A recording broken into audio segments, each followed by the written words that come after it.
Welcome back to the Nature Cures podcast, where we uncover the secrets of natural healing, holistic wellness, and living your healthiest life naturally. Sometimes the simplest solutions are the most powerful. And today, we're diving into a common problem that many people struggle with, dandruff.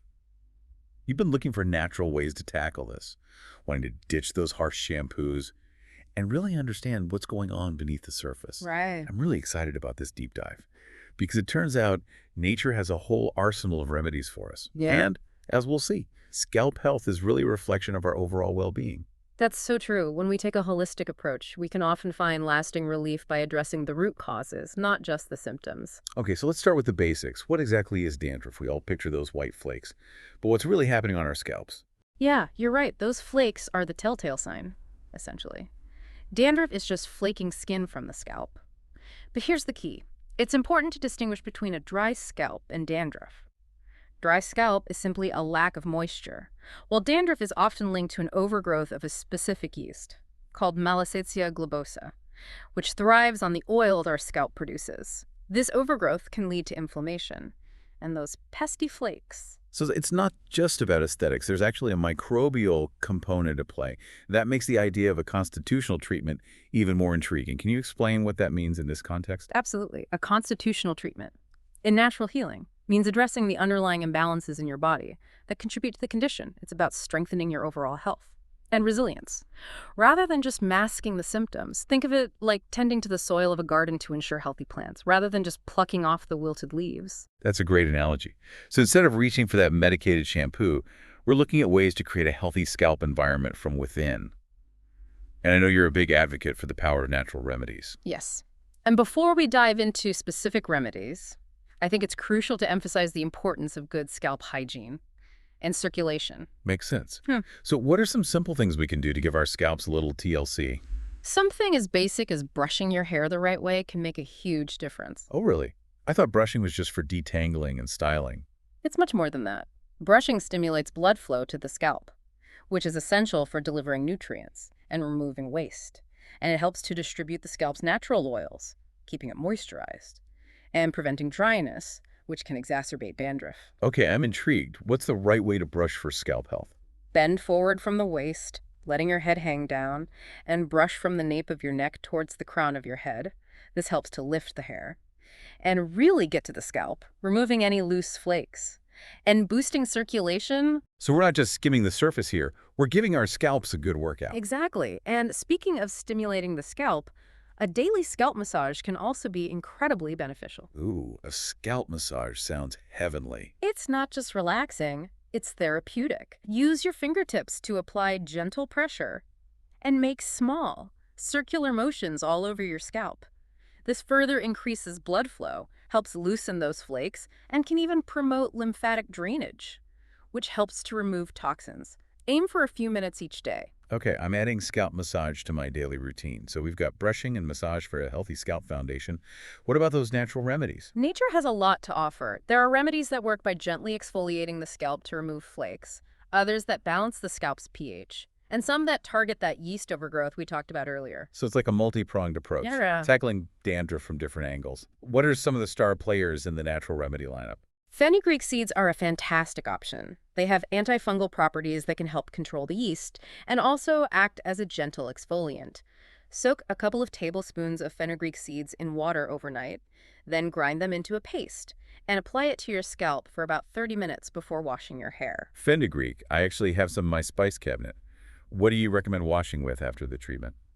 Natural cleansers like soap nut solution or shikakai are great options. They cleanse gently without stripping the scalp of its natural oils. You could also use a mild natural shampoo. And here's a tip. A final rinse with fresh lime juice can add shine, combat any stickiness from the remedies, and help prevent dandruff. So it's like a natural conditioner and dandruff treatment in one. I'm curious, does the acidity of lime juice play a specific role in combating dandruff? Yes. The acidity helps to balance the scalp's pH, which can make it less hospitable to the yeast. And there's another interesting remedy using acidity, diluted apple cider vinegar. You can either dab it onto your scalp between washes or add it to your final rinse water. I've heard of apple cider vinegar for hair health, but I didn't realize it could help with dandruff too. It seems like there are so many options. There are. And each person might find that certain remedies work better for them than others. Remember, it's about finding what works best for your individual constitution and scalp condition. That makes sense. So we've got fenugreek, lime juice, apple cider vinegar, all readily available ingredients. What about some of those other remedies you mentioned? The ones that focus on exfoliation and balancing the scalp? Well, one that you might find surprising is using curd. That has been left open for 3 days. 3-day-old curd. That sounds interesting. Some listeners might be hesitant about that. How do you address those concerns? I understand the hesitation. It might seem unconventional, but curd develops certain properties after being exposed to air for a few days. These properties can help to balance the scalp's pH and have a gentle exfoliating effect. You can just massage it into your scalp and leave it on for a while before washing it out. Okay, I'm willing to give it a try. What about those exfoliating remedies? Washing your hair with green gram powder mixed with curd is another option. Green gram powder is a natural exfoliant that can help to remove dead skin cells and excess oil. And for a more targeted approach, you can try nightly scalp massages with a mixture of amla and lime juice. Amla, or Indian gooseberry, is packed with nutrients that are beneficial for the scalp. So we've got a whole toolkit of natural remedies here, Yeah. many of which we probably already have in our kitchens. But I know from experience that external treatments are only part of the equation. What about the internal factors that contribute to dandruff? You're absolutely right. We can't talk about natural healing without emphasizing the role of diet. Remember when we talked about constitutional treatment Yeah. and how our overall health impacts our scalp? Well, what we eat plays a huge role in that. Food as medicine. I'm all ears. What are some dietary changes that can make a difference? One powerful approach is a 5-day fruit fast. It might sound intense, but it can be a great way to reset your system and give your body a break from digesting heavier foods. Interesting. Can you walk us through what that looks like? What fruits can we eat? You'll want to focus on fresh, juicy fruits like apples, pears, grapes, pineapple, peaches, all those delicious and hydrating options. Avoid citrus fruits, bananas, dried fruits, and any processed fruits during the cleanse. Stick to water as your beverage. So a pretty strict cleanse, but the focus on fresh fruits sounds appealing. Is there anything else we need to do during those 5 days? Yes. It's important to support your body's natural detoxification processes. Daily warm water enemas can help to cleanse the bowels and eliminate toxins more effectively. Got it. So it's a full-on cleanse, not just a dietary shift. What happens after those 5 days? After the fruit fast, you transition to a balanced diet with a focus on raw foods. Load up on fresh fruits and vegetables, sprouted seeds, raw nuts, and whole grains like millet and brown rice. Okay, so we're emphasizing whole, unprocessed foods. And I'm guessing there's some foods we should avoid. Yes. It's best to minimize or eliminate starchy, protein-heavy, and fatty foods. This includes meat, sugar, strong tea or coffee, condiments, pickles, refined and processed foods, soft drinks, candies, ice cream, and anything made with white flour. You can also maintain healthy skin and prevent future dandruff flare-ups by incorporating monthly mini fruit fasts for 3 days or so. Wow, that's a lot of great information. It's amazing how many health issues can be improved by simply cleaning up our eating habits. It truly is, and I think it highlights the interconnectedness of our bodies. We often compartmentalize our health, but in reality, everything is connected. When we nourish our bodies with whole, natural foods, it creates a ripple effect that benefits all of our systems, including our skin and scalp. That's a great reminder. Before we wrap up this part of our deep dive, I want to touch on one more thing you mentioned earlier, the connection between sun exposure and scalp health. That's right. Sunlight is incredibly beneficial for our overall well-being, and that includes the health of our scalp. Moderate sun exposure can help to regulate sebum production, which can play a role in dandruff. So getting some sunshine can actually help to balance the scalp. That's fascinating. But of course, it's important to be mindful of sun exposure and protect our skin from excessive UV rays. Absolutely. Everything in moderation. We've covered so much valuable information in this deep dive. It seems like the key takeaway here is that a holistic approach is essential. We've got those simple daily practices like brushing and massage, a whole array of natural remedies to try, and then the foundational element of a healthy diet. Exactly. It's not just about masking the symptoms. It's about creating a healthy internal and external environment for your scalp to thrive. And I love how many of these remedies are things we already have in our kitchens or can easily incorporate into our daily routines. It feels empowering to know that we have so much control over our own health. That's the beauty of natural healing. It puts the power back in your hands. I'm so glad we took this deep dive into natural dandruff remedies. But before we move on to the next part of our conversation, I want to leave our listeners with a few key points to ponder. What are some of the overarching principles we should keep in mind as we navigate this world of natural healing? What's fascinating here is how interconnected everything is. We often treat dandruff as an isolated issue, but as we've seen, it can be a symptom of deeper imbalances within the body. It's like our bodies are constantly giving us clues, and it's up to us to listen and decipher those messages. And what I'm hearing loud and clear is that natural remedies aren't just about treating symptoms. They're about supporting the body's inherent ability to heal itself. Precisely. These natural remedies work in harmony with our bodies, gently nudging them back into balance. And that's why it's so important to adopt a holistic approach, one that addresses not just the physical symptoms, but also the emotional, mental, and even spiritual aspects of our well-being. Okay, so we've covered a lot of ground on the physical side: brushing, massage, natural remedies, and diet. But what about those other aspects you mentioned? How do things like stress and emotions play into this? Stress is a major culprit in many health issues, and dandruff is no exception. When we're chronically stressed, our bodies release hormones like cortisol that can disrupt the delicate balance of our skin's microbiome. This can lead to inflammation, dryness, and, you guessed it, dandruff. So managing stress is crucial for healthy skin. And that probably ties into the spiritual and emotional aspects you mentioned too. Absolutely. When we're feeling emotionally balanced and connected to something greater than ourselves, it has a profound impact on our physical health. Practices like meditation, yoga, spending time in nature, these can all help reduce stress and promote overall well-being, which in turn supports healthy skin. It's all coming full circle. We've got the physical remedies working from the outside, and then these lifestyle practices working from the inside. To create a harmonious balance, I'm starting to think of dandruff as less of an enemy and more of a messenger, a sign that maybe some things are out of whack. Have you ever experienced that? Oh, absolutely. I used to struggle with dandruff quite a bit, especially during stressful times. I was so focused on finding that quick fix that I didn't realize how much my lifestyle and overall well-being were contributing to the problem. Once I started incorporating these holistic practices, not only did my dandruff improve, but I felt a noticeable shift in my overall health and vitality. It was like my body was finally able to breathe a sigh of relief. That's amazing to hear. It's a testament to the power of these simple yet profound practices. And I think that's what makes this podcast so special. We're not just sharing information, we're sharing experiences. Yeah. And empowering our listeners to take control of their own health and well-being. So for our listeners who are ready to embark on this journey of natural healing, what are some key takeaways they can start implementing today? First and foremost, listen to your body. Pay attention to how it responds to different foods, products, and even your emotional state. Keep a journal if that helps you track patterns and identify triggers. That's such a great tip. I've learned so much about my own health just by paying closer attention to those subtle cues from my body. I'm a big fan of journaling for that reason. Me too. It's a powerful tool for self-awareness. And remember, healing is a process, not a destination. Be patient with yourself, experiment with different remedies, and celebrate the small victories along the way. Don't get discouraged if something doesn't work right away. It's all about finding what works best for you. I love that. It's about progress, not perfection. Speaking of experimenting, what do you think about the idea of combining different remedies? Is that something you've done? Absolutely. Sometimes the magic happens when you combine different approaches. For example, you could do a fenugreek hair mask, followed by a scalp massage with amla and lime juice. Or you could incorporate a lime juice rinse into your routine.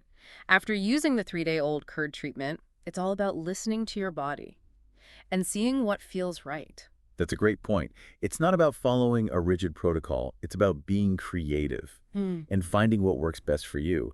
I think we often get caught up in the idea that there's one right way to do things. Yeah. But in reality, our bodies are so unique and complex that what works for one person might not work for another. Exactly. And that's the beauty of natural healing. It allows for individualization.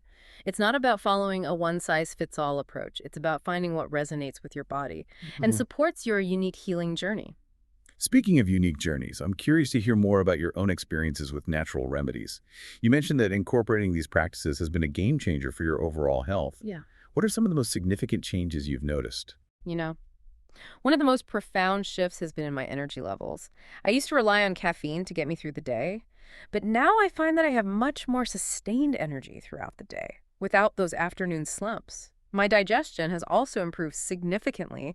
I used to experience bloating and discomfort after meals, but now my digestion is smooth and effortless. And of course, as we've been discussing, my skin and hair are healthier than ever before.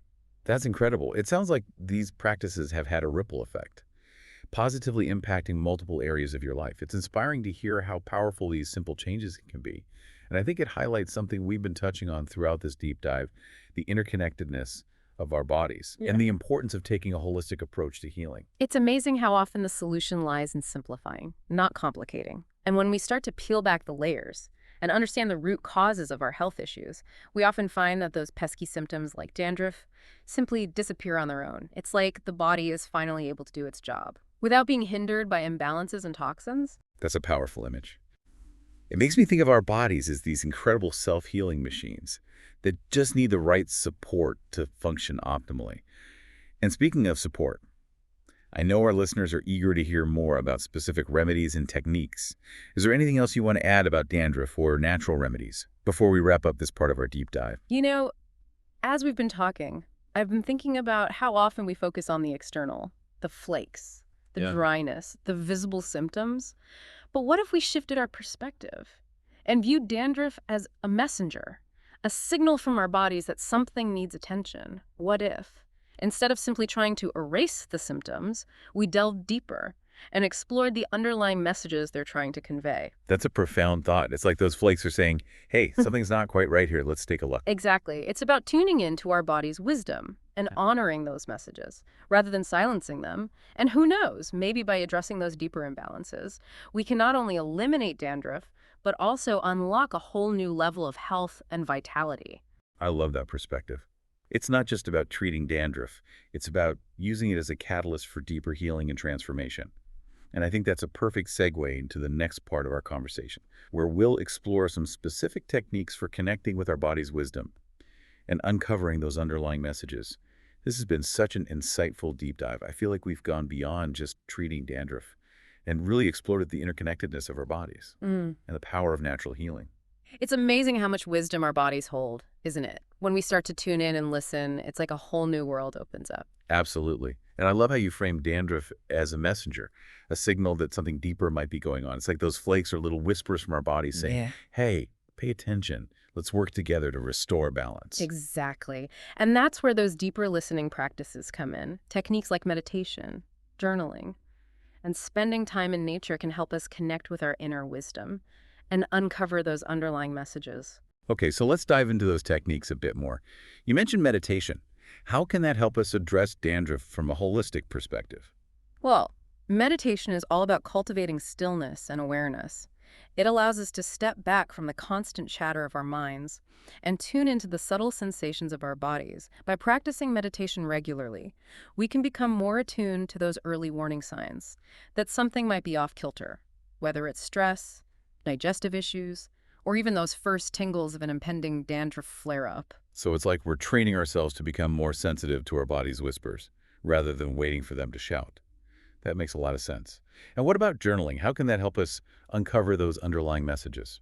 Journaling is a powerful tool for self-reflection. It allows us to track our experiences, notice patterns, and identify potential triggers. For example, you could keep a journal of your diet, stress levels, and any changes in your scalp condition over time. You might start to see connections between certain foods, emotions, or even environmental factors that contribute to our dandruff. I love that. It's like becoming a detective of your own health, gathering clues and piecing together the puzzle.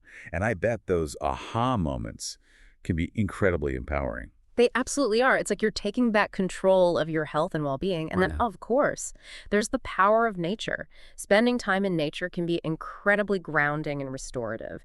It allows us to connect with something larger than ourselves, breathe in fresh air, and soak up the healing energy of the earth. That's so true. I always feel more centered and balanced after spending time outdoors. It's like nature has this innate ability to soothe our souls and remind us of our interconnectedness with all living things. And that interconnectedness is key. When we view ourselves as part of a larger ecosystem, it shifts our perspective on health and healing. We start to see that our well-being is intertwined with the well-being of the planet and all its inhabitants. That's a beautiful thought. So we've got meditation for cultivating stillness and awareness, journaling for self-reflection and pattern recognition, and nature immersion for grounding and connection. It seems like these practices create a powerful synergy, working together to support our overall well-being. They do. And the best part is that they're accessible to everyone. You don't need any special equipment or training to start incorporating these practices into your life. Exactly. It's all about taking those small steps, one day at a time. And I think that's a perfect message to leave our listeners with. What are some simple things they can do today to start embracing these holistic practices? Well, if you're new to meditation, start with just a few minutes each day. Find a quiet spot, close your eyes, and focus on your breath. If your mind wanders, gently bring it back to your breath. Don't worry about doing it right. Just focus on creating a sense of stillness and presence. For journaling, start by simply jotting down a few thoughts or observations each day. It doesn't have to be anything fancy, just a way to capture your experiences. And notice any patterns that emerge. And for nature, immersion. Make time to step outside each day, even if it's just for a few minutes. Go for a walk in the park, sit under a tree, or simply breathe in the fresh air. Those are great suggestions. Simple yet powerful ways to start tuning in and connecting with our bodies and the natural world. And remember, it's a journey, not a destination. Be patient with yourself, celebrate the small victories, and trust in your body's innate ability to heal. This has been such an enlightening conversation. I feel like I've walked away with a whole new toolkit for addressing dandruff. Not just from the outside in, but from the inside out. I'm so glad to hear that. And remember, we're all in this together. We're a community of people who are passionate about natural healing and empowering ourselves to live healthier, more vibrant lives. Absolutely. So to our amazing listeners, we encourage you to embrace these practices, experiment with those natural remedies, and keep that journal handy to track your progress. And remember, we're here to support you on this journey of natural wellness. Until next time, stay curious, stay connected, and stay healthy.